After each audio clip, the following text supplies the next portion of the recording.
Sandalwood ಮೇಲೆ ಮತ್ತೆ ಕೇಳಿದ್ದಾರೆ ಡಿಸಿಎಂ ಡಿಕೆ ಶಿವಕುಮಾರ್. ಸಿನಿಮಾ ಮಂದಿಗೆ ನಮ್ಮ ಸರ್ಕಾರದ ಸಹಕಾರ ಬೇಕು, ಸಿನಿಮಾ ಇಲ್ಲ ಅಂದ್ರೂ ನಾವು ಇರ್ತೇವೆ ಅಂತ ಡಿಕೆ ಶಿವಕುಮಾರ್ ಹೇಳಿದ್ದಾರೆ. ಚಿತ್ರರಂಗದವರು ಟೀಕೆ ಮಾಡ್ಲಿ ಅಂತಾನೆ ನಾನು ಹೇಳಿದ್ದೇನೆ. ಚಲನಚಿತ್ರೋತ್ಸವ ಕಾರ್ಯಕ್ರಮ ಅವರದ್ದು ಅಲ್ವಾ, ಕಾರ್ಯಕ್ರಮಕ್ಕೆ ಅವರೇ ಬರ್ಲಿಲ್ಲ ಅಂದ್ರೆ ಹೇಗ್ರಿ? ನಾನು ಯಾರಿಗೆ ಸಹಾಯ ಮಾಡಿದ್ದೇನೆ ಅನ್ನೋದು ನನಗೆ ಗೊತ್ತಿದೆ. ನಟು ಬೋಲ್ಟ್ ಹೇಳಿಕೆ ಬೆನ್ನಲ್ಲೇ ಮತ್ತೆ ಡಿಕೆ ಶಿವಕುಮಾರ್ ಎಚ್ಚರಿಕೆಯನ್ನ ಕೊಟ್ಟಿದ್ದಾರೆ. ನಮ್ಮಿಂದಲೇ ನೀವು ಎನ್ನುವ ವಾರ್ನಿಂಗ್ ಅನ್ನ ಕೊಟ್ಟಿದ್ದಾರೆ ಡಿಕೆ ಶಿವಕುಮಾರ್. ಟೀಕೆ ಮಾಡಲಿ ಅಂತಲೇ ಹೇಳ್ತಾ ಇರೋದು ನಾನು. ಯಾಕೆಂದ್ರೆ ನನಗೆ ಗೊತ್ತಿದೆ, ನಾನು ಅವ್ರಿಗೆಲ್ಲ ಎಷ್ಟು ಸಹಾಯ ಮಾಡಿದ್ದೀನಿ ಅಂತ ನನಗೆ ಗೊತ್ತಿದೆ, ಮಾಡಿಸ್ಕೊಂಡವ್ರಿಗೆ ಗೊತ್ತಿದೆ. ನಾನು ಅವ್ರಿಗೆ ಹೇಳ್ತಾ ಇದ್ದೀನಿ, ಇದು ರಾಜ್ಯದ ಕಾಸು, ನೆಲ ಜಲ ನಿಮ್ಮ ಭಾಷೆ. ಈಗ ಇಂಟರ್ನ್ಯಾಷನಲ್ ಫಿಲ್ಮ್ ಫೆಸ್ಟಿವಲ್ ನಮ್ಗೆ ಮಾಡಿದ್ದೀವ, ಅವರ ಚಿತ್ರ ಬೆಳೀಲಿ ಅಂತ, ಅವ್ರ ಚಿತ್ರ ಬೆಳೀಲಿ ಅಂತ. ಅದಕ್ಕೆ ಅವ್ರು ಬಂದ್ಬಿಟ್ಟು ಅವ್ರ ಪ್ರಚಾರನ ಅವ್ರು ಮಾಡ್ಕೊಳ್ಳೆ, ನಾವು ಬೆಳಗ್ಗೆ ಸಾಯಂಕಾಲ ನಾವು ಪ್ರಚಾರ ಮಾಡೋಕ್ಕಾಗ್ತದ?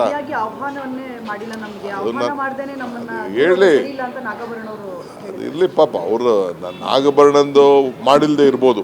ನಾನು ಪಾಪ ನಮ್ಮ ಯಾರು ಇಲಾಖೆಯಲ್ಲಿ ತಪ್ಪಿದೆಯೋ ಇಲ್ಲ ವಯಸ್ಸರು ತಪ್ಪಿದ್ದು, ಬಟ್ ಕಾರ್ಯಕ್ರಮ ಅವ್ರದ್ದು,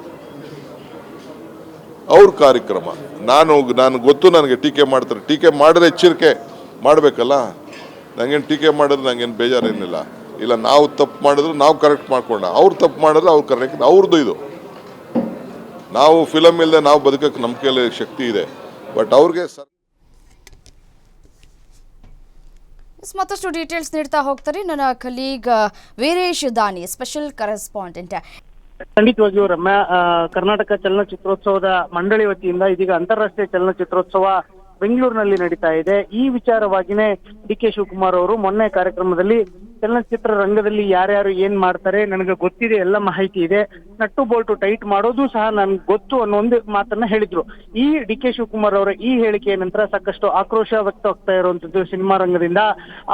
ಆದ್ರೆ ಡಿಕೆ ಶಿವಕುಮಾರ್ ಅವರ ಪಟ್ಟು ಒಂದೇ ಇರುವಂತದ್ದು, ನಾಡು ನುಡಿ ನೆಲ ಜಲದ ವಿಚಾರಕ್ಕೆ ಸಂಬಂಧಿಸಿದಂತೆ ಸಿನಿಮಾ ರಂಗದವರು ಸರ್ಕಾರದ ಜೊತೆಗೆ ಸಹಕರಿಸ್ತಿಲ್ಲ ಅನ್ನೋ ಒಂದು ಆಕ್ಷೇಪ ಡಿಕೆ ಶಿವಕುಮಾರ್ ಅವರದು. ಆದ್ರೆ ಸಿನಿಮಾ ರಂಗದವ್ರು ಹೇಳ್ತಾ ಇರುವಂತದ್ದೇ ಬೇರೆ. ನಾವು ಯಾವುದೇ ಪಕ್ಷದ ಪರವಾಗಿ ಪ್ರಚಾರಕ್ಕೆ ಹೋಗ್ತಿಲ್ಲ, ನಾವು ಯಾವುದೇ ಪಕ್ಷದ ಪ್ರಚಾರವಾಗಿ ಆ ಏನು ಪಕ್ಷದ ಯೋಜನೆಗಳಿರುತ್ತೆ ಮತ್ತು ಅದರ ಪರವಾಗಿ ನಾವು ಪ್ರಚಾರ ಮಾಡ್ಲಿಕ್ಕೆ ಸಿದ್ಧ ಇಲ್ಲ ಅನ್ನೋದು ಸಿನಿಮಾ ರಂಗದವರ ವಾದ. ಆದ್ರೆ ಡಿಕೆ ಶಿವಕುಮಾರ್ ಅವರು ಸಿನಿಮಾ ರಂಗದವರನ್ನ ಬಳಸಿಕೊಂಡು ರಾಜಕೀಯವಾಗಿ ಮುಂದೆ ಹೋಗ್ಲಿಕ್ಕೆ ಪ್ರಯತ್ನ ಮಾಡ್ತಾ ಇದ್ದಾರೆ ಅನ್ನೋದು ಸಹ ಆರೋಪ ಒಂದ್ ಕಡೆ ಕೇಳಿ ಬರ್ತಾ ಇರುವಂತದ್ದು. ಇನ್ನೊಂದ್ ಕಡೆ ಪ್ರಮುಖವಾಗಿ ಅಂತಾರಾಷ್ಟ್ರೀಯ ಚಲನಚಿತ್ರೋತ್ಸವ ಕಾರ್ಯಕ್ರಮಕ್ಕೆ ವಿಚಾರಕ್ಕೆ ಸಂಬಂಧಿಸಿದಂತೆ ಸಾಕಷ್ಟು ಕಲಾವಿದರು ಮತ್ತು ಹಿರಿಯ ನಟನಟಿಯರು ಯಾರು ಸಹ ಈ ಕಾರ್ಯಕ್ರಮದಲ್ಲಿ ಭಾಗಿಯಾಗ್ತಿಲ್ಲ. ಆದ್ರೆ ಅವರು ಸಿನಿಮಾ ರಂಗದವರು ಹೇಳ್ತಾ ಇರುವಂತದ್ದು ಏನಂದ್ರೆ, ಕಾರ್ಯಕ್ರಮ ಇರೋದು 7 ಗಂಟೆಗೆ, ಆದ್ರೆ ನಮಗೆ ಆಮಂತ್ರಣ ಪತ್ರಿಕೆ ಬಂದು ತಲುಪಿರೋದು ಸಂಜೆ 6 ಗಂಟೆಗೆ. ಹೀಗಾಗಿ ನಾವು ಹೇಗೆ ಭಾಗಿಯಾಗಲಿಕ್ಕೆ ಸಾಧ್ಯ ಅನ್ನೋದು ಸಿನಿಮಾ ರಂಗದ ನಟನಟಿಯರ ಆರೋಪ ಆಗಿರುವಂತದ್ದು ರಮ್ಯಾ. ಹೀಗಾಗಿನೇ ಸಿನಿಮಾ ರಂಗ ಮತ್ತು ಸರ್ಕಾರದ ಮಧ್ಯೆ ಇದೀಗ ಜಟಾಪಟಿ ಶುರುವಾಗಿದೆ. ಡಿಕೆ ಶಿವಕುಮಾರ್ ಅವರು ಮಾತ್ರ ಇಡೀ ಸ್ಯಾಂಡಲ್ವುಡ್ ಅನ್ನ ಕಂಟ್ರೋಲ್ ತೆಗೆದುಕೊಳ್ಳಿಕ್ಕೆ ಸಾಕಷ್ಟು ಪ್ರಯತ್ನವನ್ನ ಮಾಡ್ತಾ ಇರೋದು ಸ್ಪಷ್ಟವಾಗಿ ಕಂಡು ಬರ್ತಾ ಇರುವಂತದ್ದು ರಮ್ಯಾ. ರೈಟ್. ಥ್ಯಾಂಕ್ ಯು ತಮ್ಮೆಲ್ಲ ಮಾಹಿತಿಗಾಗಿ ವೀರೇಶ್.